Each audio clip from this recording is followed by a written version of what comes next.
Здравствуйте, в эфире обзор чрезвычайных происшествий, в студии Юрий Осипов. Сотрудники Росгвардии задержали мужчину при патрулировании района автовокзала и изъяли у него наркотики.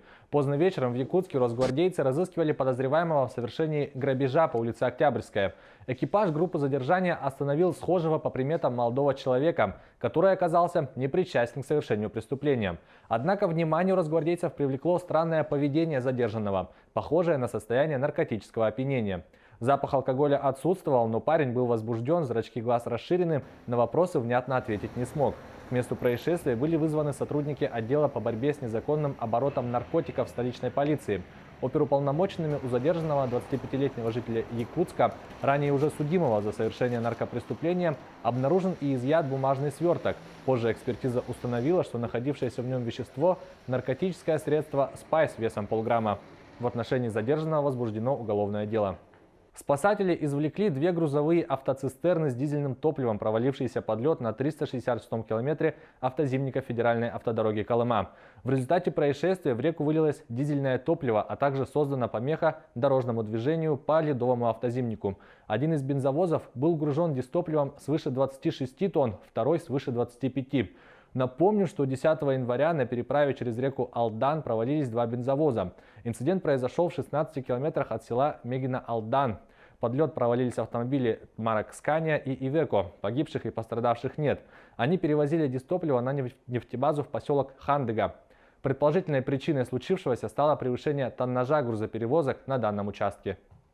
Спецоперация по спасению людей из отеля в Кении, на который напали вооруженные боевики, завершена. Об этом заявил президент страны. По его словам, подтверждена гибель 14 человек. Спасены около 700. Все нападавшие убиты. Подробности в репортаже наших коллег. Кенийские военные и полиция освободили отель в Найроби, подвергшийся накануне нападению вооруженных людей. По уточненным данным, погибли 14 человек. Ранее работник морга сообщил, что жертв 15. 11 из них – это местные жители, один американец и один британец. Как заявил утром в среду президент Кении Ухуру Кеньятта, все нападавшие на гостиничный комплекс убиты. Могу подтвердить, что спецоперация в отеле Дусит Ди-2 завершена. Все террористы уничтожены. По данным, на этот момент 14 невинных людей погибли от рук убийц. Есть также раненые. Вся страна скорбит. Мысли каждого кенийца сейчас с теми, кто погиб в результате этого бессмысленного акта насилия. Я также хочу поблагодарить всех граждан, которые помогали друг другу во время нападения. Мы увидели десятки ярких примеров проявления сострадания, патриотизма и личной смелости. Более 700 человек были эвакуированы из комплекса с начала атаки до сегодняшнего утра. Захват произошел во вторник. Как сообщила полиция, около 3 часов дня на парковке фешенебельного отеля в городском квартале Уэстленд прогремел взрыв, а в вестибюле подорвался смертник. Затем несколько мужчин ворвались в гостиницу и открыли огонь по постояльцам. В распоряжении агентства Рейтер есть видеозапись с камер наблюдения, на которой видно, как по территории комплекса ходят вооруженные люди. Очевидцы рассказали, что нападение, судя по всему, было хорошо спланировано. Мы все надеялись выбежать наружу, но стрельба как раз шла со стороны дверей. Эти ребята знали, куда мы побежим. Когда мы это поняли, то побежали обратно в здание, а потом все разбежались кто куда. Ответственность за нападение взяла на себя сомалийская группировка Аш-Шабаб, связанная с запрещенным исламским государством. Никаких доказательств экстремисты не привели.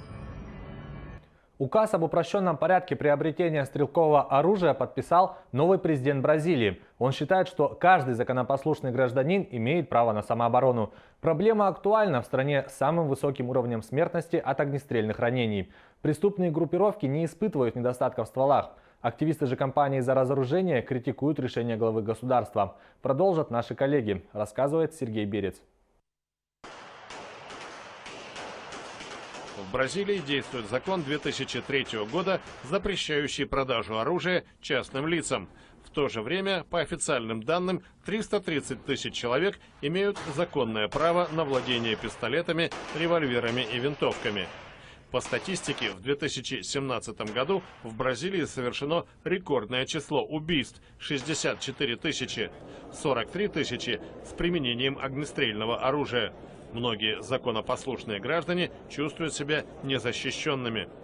Президент Жаир Болсонару, вступивший в должность 1 января, обещал в ходе предвыборной кампании добиться отмены запрета. Это прибавило ему симпатии электората. Во вторник Болсонару подписал указ, благодаря которому будет проще купить ствол. Para lhes garantir esse legítimo direito à defesa. Чтобы гарантировать гражданам законное право на самооборону, я, как президент, пущу в ход это оружие. Срок действия указа Болсонару, приверженца крайне правых взглядов, истечет через 120 дней, если парламент не придаст ему силу закона. Член стрелкового клуба Клаудиней Раскинью поддерживает политику президента. Для нас важны свободное владение оружием и правильно оформленные документы, иначе нанесешь вред и себе, и собственной безопасности. Число нелегальных стволов в Бразилии не поддается учету. По предыдущим данным Министерства внутренних дел, их не менее 8 миллионов.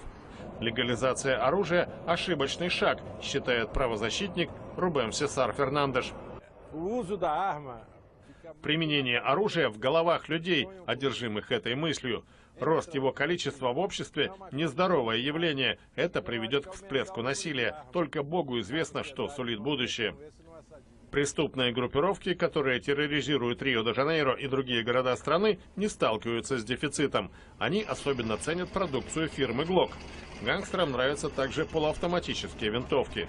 Оружие они приобретают на месте или доставляют в страну контрабандой через дырявые границы.